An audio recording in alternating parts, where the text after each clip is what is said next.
Alhamdulillahi Rabbil Alamin Wal'aqibatu lilmuttaqin Wala udwana illa 'alal zalimin. Asyhadu an la ilaha illallah wahdahu la syarika lah Wa asyhadu anna sayyidana Muhammadan abduhu wa rasuluh. Allahumma salli wa sallim ala sayyidina Muhammad wa ala alihi wa sahbihi wa barik wa sallim, amma ba'd.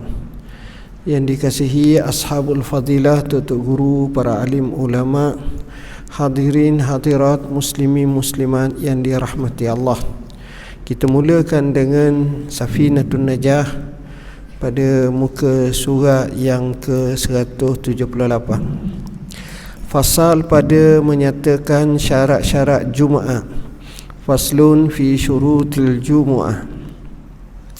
Syurutul Jumu'ati sittatun an takuna kulluha fi waqti zuhri wa an tuqama fi khittatil balad wa an tusalla jama'atan wa an yakunu 40 ahraran zukuran balighin mustawtinin wa an la tasbiqaha wa la tufariq wa la tuqarinaha jumu'atun fi tilkal balad wa an yataqaddamaha khutbatani. Maksudnya, syarat-syarat solat Jumaat itu ada 6. Hendaklah keseluruhan solat itu dalam waktu zuhur, tak boleh buat waktu asar. Jadi nak sembahyang Jumaat jamak takhir tak boleh lah. Biasa jemaah ni itu saja. Hendaklah ia didirikan dalam suatu kawasan di dalam negeri. Ada tempat macam kawasan wakaf di masjid ni. Hendaklah ia dilakukan secara berjemaah. Mari ramai-ramai dah, tapi seorang-seorang sembahyang tak boleh juga, dia kena berjemaah. Hendaklah para jemaah itu merupakan 40 orang yang merdeka. Merdeka ni bukan hamba. Bukan hamba tu bukan maknanya bukan hamba manusia, bukan hamba Allah. Mesti kita ni hamba Allah. Tapi kalau hamba ni, dia ni boleh dijual beli, itu tak. Lelaki, kalau perempuan tak boleh. Perempuan tak boleh. Baligh, baligh mesti orang yang akil baligh. Dan juga mustautin. Apa makna mustautin? Maknanya dia bukan orang yang musafir. Dalam masjid ni ada 35 orang, tapi 8 orang adalah musafir. Cukup dah 40 lebih, tak boleh. Dalam mazhab kita mesti 40 orang musafir, 40 orang mustautin. Mukim pula. Mana mukim ni orang yang duduk di satu tempat dalam tempoh yang lama, tapi bukan niat nak kekal situ, cuma niat semata-mata kerana kerja dan seumpamanya. Bangla mari duduk kat kita, boleh setahun, 2 tahun, 3 tahun. Tapi orang tanya, dia kata dia nak balik sebab dia ada tempat jabat dia tu, di rumah dia tu, kampung dia tu. Jadi dia nak juga balik. Jadi bila kita kata macam tu, kita kata bahawa dia ni masih lagi bukan mustautin, tetapi namanya mukim. Macam polis lah, polis, cikgu, yang dia kena bertukar. Dia orang Sepang, tiba-tiba dia kena pergi ke Kota Tinggi, duduk di Kota Tinggi. Jadi dia sewalah rumah ataupun duduk quarters. Biasa kawan-kawan dia 6 bulan keluar, tapi dia tak, duduk tunggu sampai 2 tahun setengah tak keluar-keluar. 3 tahun baru keluar, 4 tahun baru keluar. Itu dinamakan mukim. Sebab dia rumah dia tu memang ada dari Sepang, dia beli lama dah, duduk lama. Melainkan dah dia pun dapat baik dengan ketua polis tu kata, awak duduk sini lah sampai ke Peceng. Dan awak pun nampak dia pula masuk masjid, jadi AJK masjid. Dia pula duk rapat sangat dengan orang situ, dan ngam dah pula ramai kawan-kawan. Dia kata, aku nak beli rumah pula. Nampak sesuai. Orang pun bagi tahu, Ji nak beli rumah, tuan nak beli rumah, ada rumah murah satu ni. harga 800,000 tapi orang ni nak jual let go 300,000 je. Allah kata contoh. Jadi kawan ni kata tak apalah, hamba ambil lah. Dia pun ambil dan duduk beli tu itu dia kata royak ke bini dia, royak ke anak dia. Kata kita duduk sini lah. Sini pun kawasannya baik, dekat dengan surau, dekat dengan masjid, kapung gini. Jadi pada masa itu telah bertukar daripada mukim kepada mustautin. Artinya dia pakai nak duduk situ dah. Dah umrah tu dia kata di Sepang bagi kanok lah. Bagi kanok dah. Senang itu. Okey. Itu maksud dia. Artinya kalau musafir itu dia pergi sekejap je, tu namanya musafir. Kalau pergi duduk di satu tempat dalam tempoh yang ada tapi bukanlah untuk kekal selama-lama, itu namanya mukim. Dan yang akhir sekali namanya mustautin. Mukim ni tuan-tuan bukan maknanya mesti dia duduk 2 bulan je. Kadang-kadang 20 tahun, 30 tahun boleh jadi mukim juga. Kawan-kawan hamba kita temu duduk di Mesir. Masa hamba pergi belajar dulu, dia belajar juga. Hak tu dulu pada hamba, hak tu kerian sikit, tak 2 tahun pada hamba. Dia pergi belajar dah. Kita belajar kat lain, dia belajar di Mesir. Sampai sekarang tak balik. Dia balik Malaysia ni ibarat macam anak-anak kita belajar Mesir tu balik ke Malaysia, pergi ke Mesir. Dia balik Malaysia tu maknanya sekejap, atau nak pergi Mesir pula. Ni Mesir nak patah balik. Anak kita teringat ke rumah.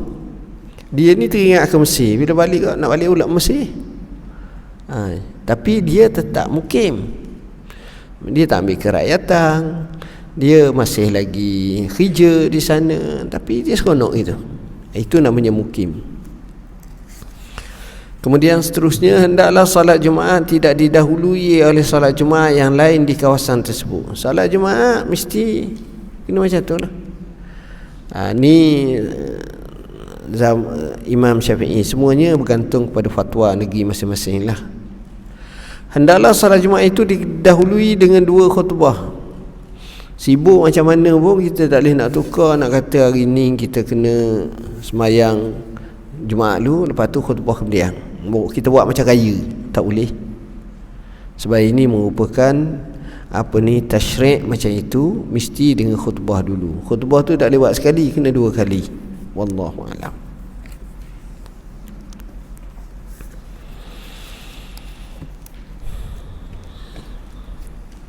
Bismillahirrahmanirrahim. Kepercayaan terhadap hari kiamat. Wajib atas tiap-tiap mukallaf percaya dan mengiktikadkan bahawa sesungguhnya hari kiamat itu mesti akan datang dengan tiada ditentukan masanya, dan di masa itulah berlakunya segala perkara tersebut. Yang ni kita baca dah tak? Kat mana kita? Ya? Oh, situ dah. Bismillahirrahmanirrahim. Muka surat 80. Soal mungkar nakir, nikmat dan azab kubur. Wajib kita percaya dan beriktikad sesungguhnya mayat itu apabila diletakkan ke dalam kubur, maka dikembalikan ruhnya kepada jasadnya. Sekiranya faham ia akan pertanyaan dan soalan dan boleh dapat menjawabnya. Setelah itu didatangkan Tuhan 2 malaikat munkar nakir, bertanya dan soal-soal akan mayat itu dari hal Tuhannya, nabinya, agamanya, ikutannya, dan dari hal kewajibannya yang diperintah Tuhan supaya ditunaikan. Kerana mayat itu daripada mereka yang beriman lagi membuat amalan yang saleh, maka ditaufikkan Tuhan dapatlah dia menjawabnya dengan sebaik-baik jawapan. Orang ini beroleh nikmat dan kesenangan dalam kubur sehingga kiamat. Sekiranya mayat itu kafir atau munafik, maka tidaklah ia mendapat jawab orang ini kena azab dalam kubur hingga kiamat. Maka tiap-tiap orang yang mati tentu kena soal munkar nakir. dan merasa azab atau nikmat dengan tidak ada perbezaan antara mayat yang ditanam atau mayat yang tiada ditanam, seperti dimakan binatang yang buas-buas atau mati hilang dalam laut, kerana Allah Ta'ala amat berkuasa atas tiap-tiap suatu, lagi sangat mengetahui. Tetapi segala hal yang berlaku pada mayat itu dilindungkan Tuhan daripada mati kepala daripada mata kepala manusia, kerana menduga manusia supaya zahir dan nyata mereka yang percaya perkara yang gaib dan yang tiada percaya. Tuan-tuan dan puan-puan yang dirahmati Allah, pada kali ini kita nak bincang berkenaan dengan kematian dan alam kubur. Pertama, mati ni tuan-tuan sifatnya sakit. Mati ni sakit, dan mati ni dimukaddimahkan dengan nama sakrah, dan disebut sakrah dengan sakarat. Apa makna sakrah? Sakrah ni maknanya mabuk. Mabuk, tahap tu. Tuan-tuan kaji tengok tak, contoh anak muda bawa motor, dia bawa laju, entah macam mana kereta mari silang, dia langgar motor tu, kereta tu, kemudian dia terpelanting 8 meter, dia jatuh. Bila jatuh dia pun bangkit, dia pun bangun, dan 4 tapak rebah. Dia boleh bangun, habis dia rebah balik dah. Lepas tu hak koma-koma, hak yang darah otak, hak mati-mati, hak keluar darah mulut pun ada dah. Masa gitu je. Maknanya masa dia bangun tu, apa kita nak ibaratkan? Boleh 3-4 langkah tu, 3-4 tapak tu. Tak. Itu sebagai satu action, tapi masa tu dia sebenarnya dalam sakrah, dalam keadaan orang kata mabuk, tak apa sedar. Dalil dia selepas daripada dia koma boleh 8 bulan, dia sedar pula. Orang tanya dia, mu ingat tak masa mu kena langgar tu, lepas tu mu bangun? Tak. Dah ingat dah. Ini sakrah. Nabi kata, inna lil mauti la sakarat, Allahumma hawwin alayya sakaratil maut. Sesungguhnya mati itu merupakan sakrah, plural, jamak. Maknanya banyaknya ujian seperti ini. Ya Allah, tolonglah, ringanlah sakarat yang aku hadapi ini. Maknanya matinya sakit, tuan-tuan. Hak baik pun sakit, hak tak baik lagilah sakit. Orang tanya pada orang-orang yang soleh, mati ni apa dia? Dia kata ibarat 100 mata pedang yang tajam ditosok pada tubuh kita sekaligus. Jadi tak tahu hak mana sakit. Bayangkan.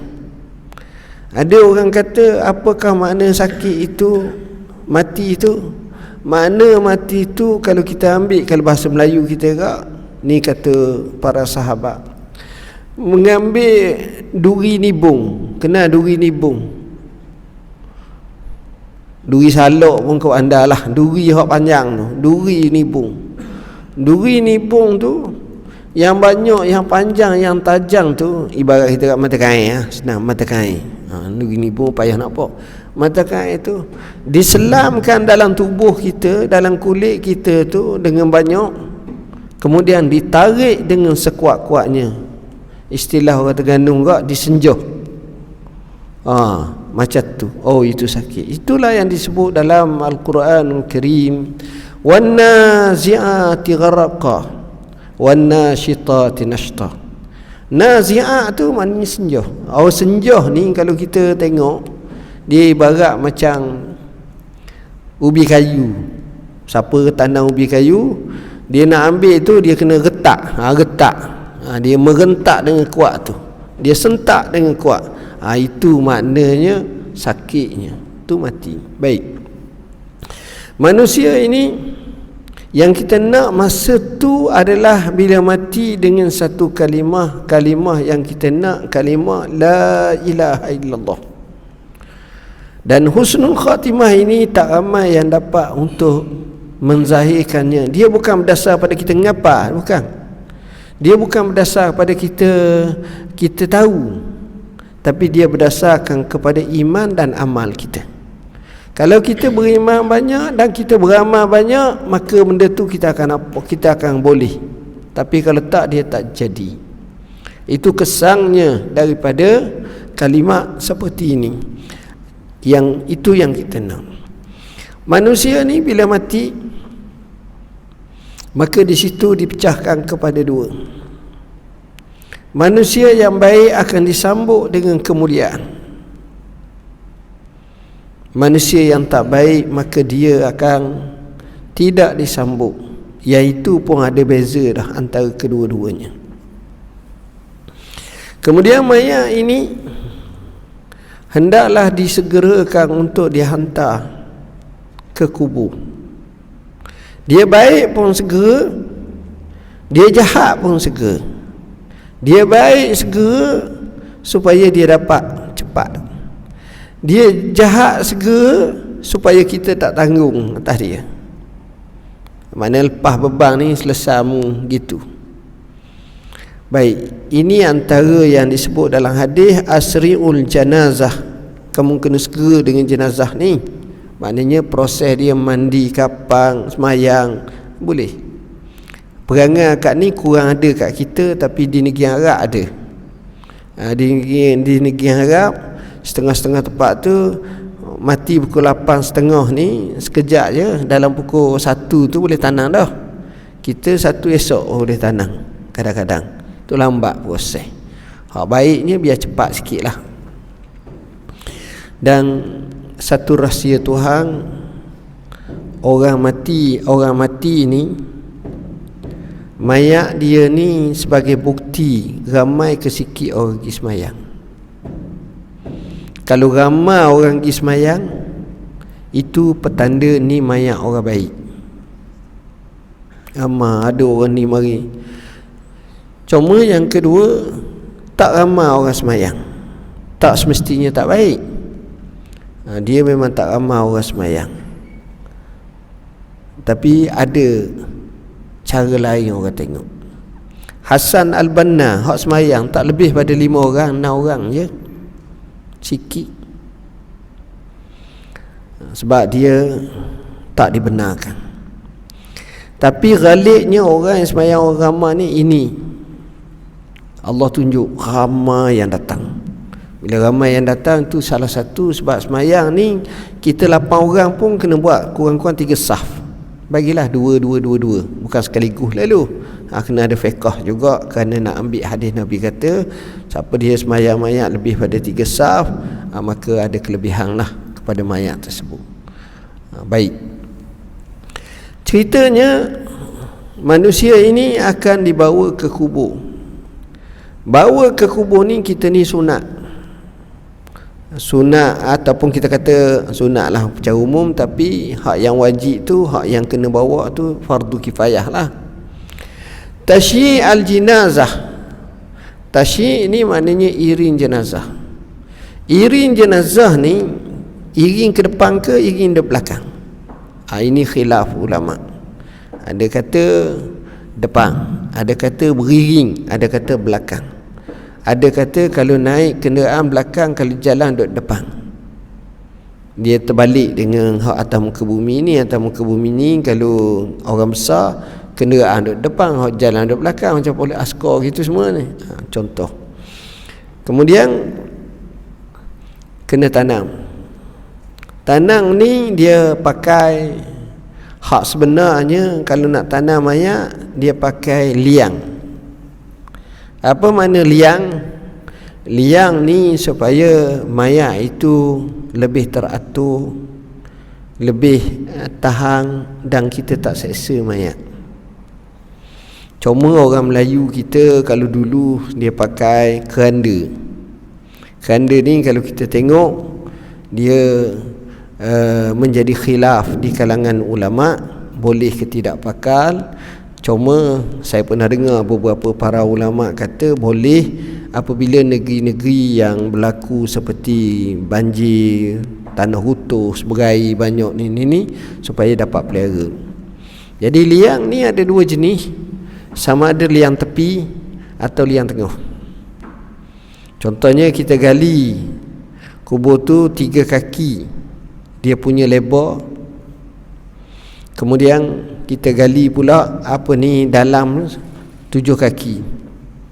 Lebar 7 kaki tu kita ambil sebelah tepi dia yang muat mayat. Lepas tu kita ambil papan sekeping letak, ataupun kita buat lekuk tengah, dia boleh masuk dalam tu.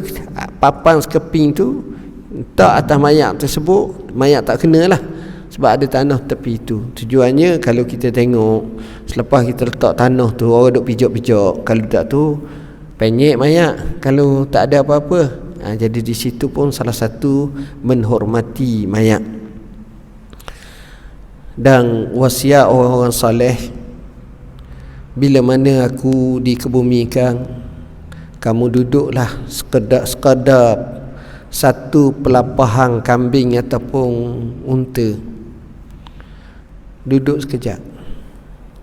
Duduk sekejap ni maksudnya dalam arti kata berdoa kepada si mati. Nabi doa kepada sahabat-sahabat dia. Nabi doa. Jadi doa ni penting. Nabi SAW bila mana dia pergi ziarah sahabat Nabi bernama Abu Salamah. Abu Salamah ni mati. Ummu Salamah nangis. Bila mati tu pula pelik, mata terbelalok. Jadi orang kata berat dah Abu Salamah ni, sedangkan Abu Salamah ni orang baik benar. Nabi kata innar ruha iza qubida ittaba'ahul basar. Ruh ni apabila diambil, dicabut, mata tu akan mengikut. Itu yang terbalak. Jadi kerja kita ambil lah minyak ke apa, urut mata tu, tutupkan balik. Selepas daripada itu, Nabi kata apa? Nabi kata salu lahu tasbih fa innahu al-ana yus'al. Kena minta doa kepada si mati itu hak baik-baik, terutamanya hak yang mensabitkan, yang menguatkan ketetapannya kerana dia ditanya. Daripada situ menunjukkan Munkar Nakir menanya kepada si mati. Dan bila dia tanya ni pula, dia ada dua jenis lah. Kepada yang soleh, yang baik, maka tanyaan tu berbeza. Kepada yang bersalah, tanyaan tu berbeza. Dan selepas dia tanya tu saja, itu sebahagian, sejuzuk daripada azab dah. Kemudian bila duduk dalam kubur ni, sebaik mana kita pun, maka ujian ada. Kubur ni dalam bahasa dia ada dua. Dalam kita tengok hadis-hadis dan seumpamanya, dia ada dua. Satu dia panggil azab kubur, satu lagi dia panggil fitnah kubur. Jadi Nabi pernah kata, kalaulah selamat daripada darak fitnah kubur ni, nescaya akan selamat seorang sahabat yang saleh. Ni kubur. Dan kubur ini, kata Nabi SAW, Nabi ajar kita baca doa, Allahumma ja'al qabrahu rawdatan min riyadil jannah wa la taj'alha hufratan min hufarin niran. Ya Allah, jadikanlah kubur ni sebahagian daripada taman-taman syurga, dan jangan jadi syurga ni sebagai gaung-gaung neraka. Oh, dahsyat kubur. Dan kubur ni dia ada azabnya kepada yang tak betul. Satu hari, seorang Yahudi perempuan, papa kedana miskin, bertemu dengan isteri Nabi bernama Aisyah radhiyallahu anha. Dia cakap dengan Aisyah, dia kata, ya Aisyah, ya wahai ni tolong bagilah aku makan, aku tak ada makan ni. Aisyah tengok rumah dia ada berapa biji wakhma, bagi kat dia. Inilah wakhma. Bila sebut bagi wakhma ni, dia kata apa? Semoga Allah selamatkan kamu daripada azab kubur. Aisyah terkejut. Aisyah pun, bila Rasulullah SAW pulang, Aisyah pun cakap dengan Rasulullah, ya Rasulullah, cerita tadi pelik lah. Ada Yahudi tu cakap gini-gini, hamba bagi dia makan ni. Dia kata semoga Allah selamatkan kamu daripada azab kubur. Nabi pun jawab, azabul qabri haqqun. Azab kubur tu benar berlaku. Ada. Azab kubur tu benar berlaku. Azab kubur ini, dia bukanlah mesti kita nampak, mesti kena nampak ular macam cerita tanah kubur tu. Tak semestinya macam tu. Tak semesti macam tu. Sebab kita kena faham, azab kubur ni dipanggil azab barzakhi. Bila azab barzakhi ni, azab alam barzakh. Alam barzakh ini dia bukan alam dunia, dan dia bukan alam akhirat. Dia alam barzakh ni maknanya pertengahan ataupun perantaraan atau jambatan. Marajal bahraini yaltaqiyan bainahuma barzakhun la yabghiyan. Antara dua laut itu sentiasa bertemu, tapi antara dua tu ada seolah-olah macam tembok yang air ni tak masuk ke dalam air ni, air ni tak masuk dalam air ni. Tengah-tengah laut kita ada tengok macam tu kadang-kadang. Baik tuan-tuan, azab kubur ini adalah boleh diringankan melalui ibu bapa, anak-anak yang buat baik kepada ibu bapa. Ada ulama kata ini masyhur. Kalau tuan-tuan mimpi orang mati, mimpi tu benar. Kita mimpi nyang kita ke atuk kita kata, wahai mak, atuk susah ni, letih benar duduk sini, mungkin. Jadi dia kata biasanya mimpi tu benar. Justru kalau mimpi tu benar, maka antara caranya kita tengok, boleh jadi kita infak untuknya, kita sedekah untuknya, kita bayar hutang-hutang yang belum dilansaikan daripadanya. Kita selesai. Tu cara dia. Begitu juga kita boleh buat baik, sebab mereka ni, bila anak-anak buat baik ini yang disebut dalam hadis Nabi sallallahu alaihi wasallam, awaladun salihun yad'ulah, atau anak yang soleh yang duk doa. Anak ni pelaburan akhirat. Jangan nampak dunia je, pelaburan akhirat. Tapi syaratnya biar dia baik, dia rajin sembahyang, dia rajin doa, dia rajin zikir, maka ibu bapa pun akan dapat baik. Ini antaranya.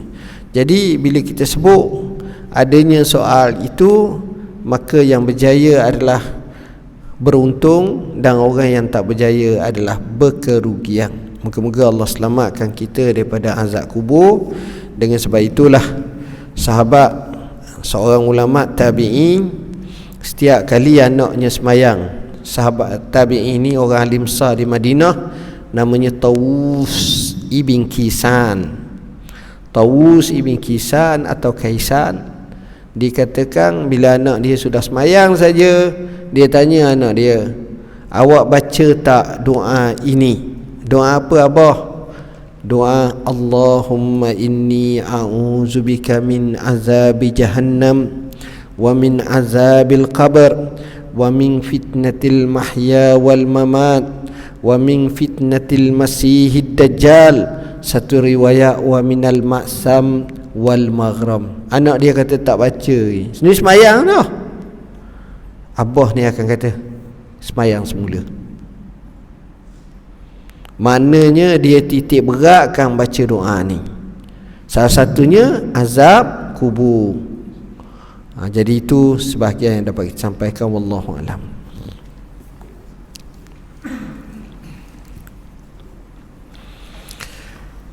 Bismillahirrahmanirrahim. Hari ini hikmah yang ke-67. Qala al-musannifu rahimahullahu ta'ala wa nafa'ana wa bikum amin. Qallama takuna al-waridatul ilahiyatu illa baghtah li'alla yadda'iyaha al-ubbad biwujudil istidad. Jarang sekali terjadi kurniaan daripada Allah Subhanahu Wa Taala itu melainkan secara mendadak, tiba-tiba, supaya tidak ada yang mengaku bahawa dia mendapatnya kerana telah mengadakan persiapan untuk menerima kurnia itu. Ini beza antara manusia dengan Tuhan. Manusia biasanya janji. Kita cakap dengan anak kita, kita kata, "Mak, abah nak beli motor kat awak, motor SYM." Oh, dia pun suka. Dia royak kawan dia gini. Tengok sehari tak beli lagi, seminggu tak beli lagi, sebulan tak beli lagi. Tapi riuh dah, SYM. Akhir sekali 4 bulan baru beli. Maknanya jangkaan dia tu lain dah, sebab dia telah survey dah banyak lagi motor Suzuki, Honda, BMW, lain dah kepala dia. Lepas tu tengok kawan-kawan dia lain. Itu biasa, itu janji manusia. Yang kedua, kalau kita tengok janji Tuhan ataupun kurniaan Tuhan. Kurniaan Tuhan ni dia datang ngejut. Banyak kali kita selalu kata tak sangka. Hang begitu teruk dulu, tiba-tiba jadi ni dah. Masya Allah.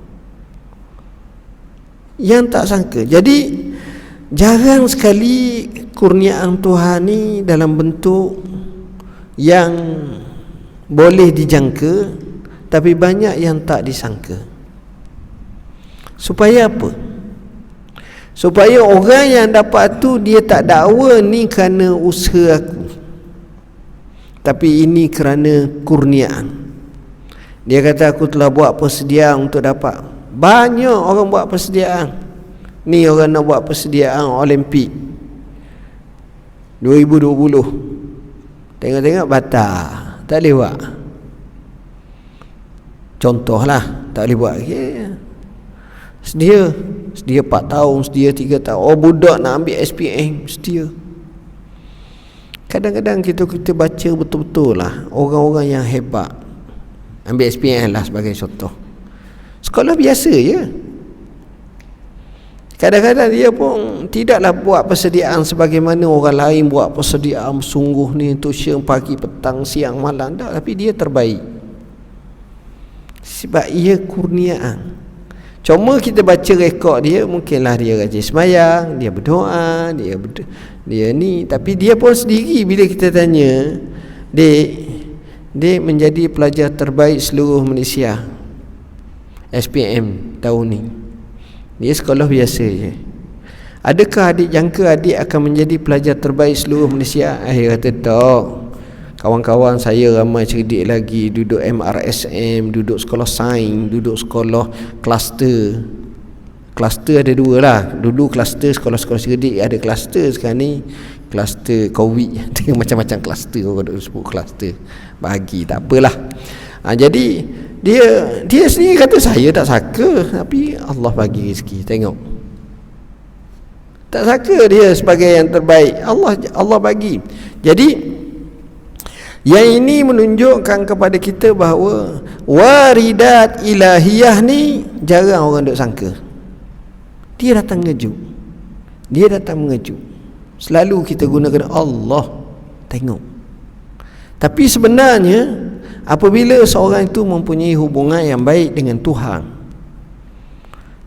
seorang tu dia mempunyai hubungan yang baik dengan Tuhan, dia sentiasa ibadat, dia sentiasa mohon, biasanya arah positif tu banyak berlaku pada dia.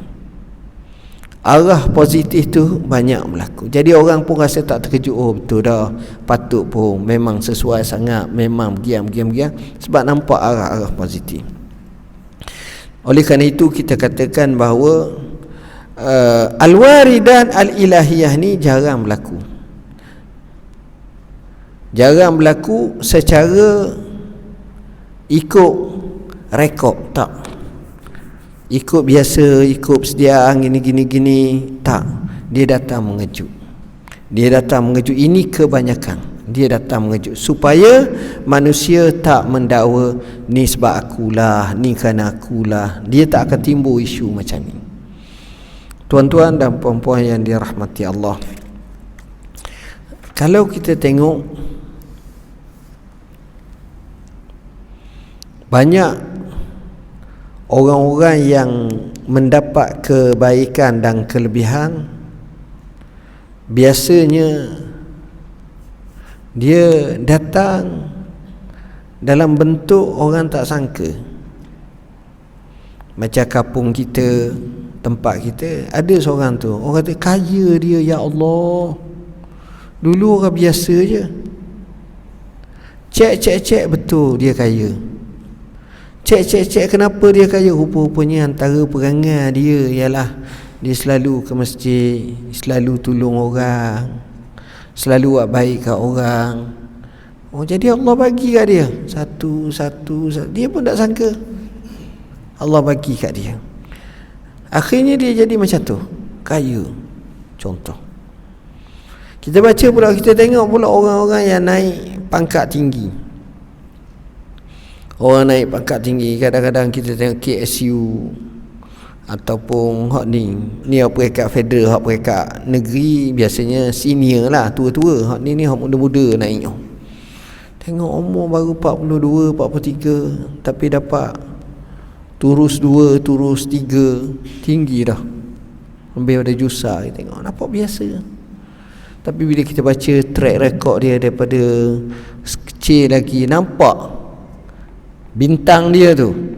Walaupun dia orang tengok biasa, tapi kerja dia smart, dia boleh buat kerja, dia boleh selesai masalah, dia boleh gini, dia nampak PR baik dengan orang, dia ni. Oh, kata hebat.